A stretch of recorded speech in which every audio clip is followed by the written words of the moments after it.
Friends, RV kitchen recipe में आप सबका स्वागत है। आप लोग बहुत खाएंगे आलू का पराठा, गोभी का पराठा। आज हम बनाएंगे मूली का पराठा। मेरे तरीके से बनाएंगे, बहुत परफेक्ट बनकर तैयार, बिल्कुल फटेगा नहीं।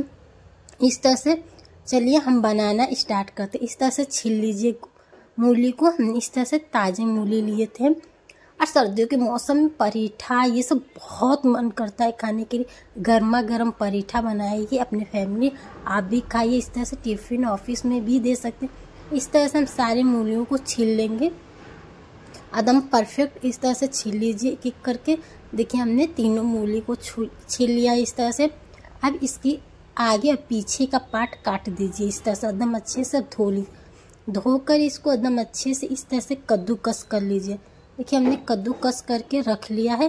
अब यहाँ पर नमक डाल के स्वाद के अनुसार नमक डालिएगा। ढक दीजिए 10 मिनट के लिए, तब तक आटा गूँथ के तैयार कर लीजिए। देखिए यहाँ पर हमने 10 मिनट हो गया है मूली को रखे हुए। अब इसमें का जितना भी पानी है निकाल लीजिए इस तरह से।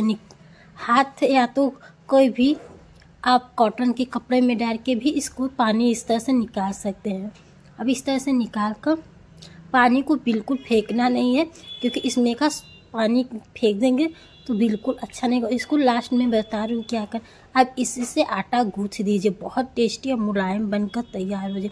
इस तरह से कुछ टिप्स फॉलो करेंगे तभी परफेक्ट बनकर तैयार हो गए। यहाँ पर धनिया पत्ती,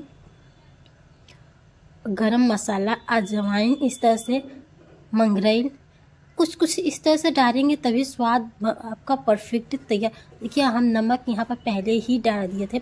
अब इस तरह से एकदम अच्छे से मिला दीजिए। अब देखिए यहाँ पर हम 2 रोटी बेल लेंगे। पहले ही आप नॉर्मल जैसे रोटी बनाते हो उसी तरह से आटा गूँथना है। इस तरह से आप चम्मच की सहायता से इस तरह से चारों तरफ फैला दीजिए।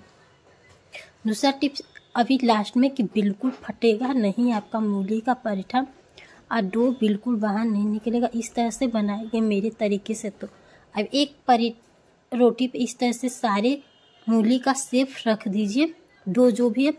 अब दूसरा भी मूली के ऊपर इस तरह से रख दीजिए। अब इस तरह से चम्मच की सहायता से, कांटे वाले जो चम्मच होते हैं, इससे किनारे दबा दीजिए। दबाने से बिल्कुल नहीं खुलेगा आप जब तक खुले। अब हल्का सा बेलन मार दीजिए। कुछ टिप्स इस तरह से फॉलो करेंगे तभी परफेक्ट बनकर तैयार होगी।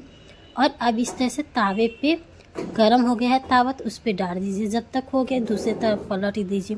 अब इधर ऑयल लगा दीजिए। गैस को मीडियम ही रखिएगा। कुछ टिप्स फॉलो करेंगे तभी परफेक्ट बनकर तैयार होगी। अब इस तरह से गैस को मीडियम रखे रहेंगे तभी आपका एकदम अच्छे से मूली का पराठा तैयार होगा। अब इस तरह से दूसरी तरफ पलट दिए। अब इस तरह भी ऑयल लगा सकते हैं इस तरह से। अब इसको भी पलट दीजिए, इस दोनों तरफ इस तरह से पलट दीजिए। अब एक एक करके सेक लीजिए इस तरह से। देखिए मैं मूली का पराठा कितना फूल भी रहा है इस तरह से।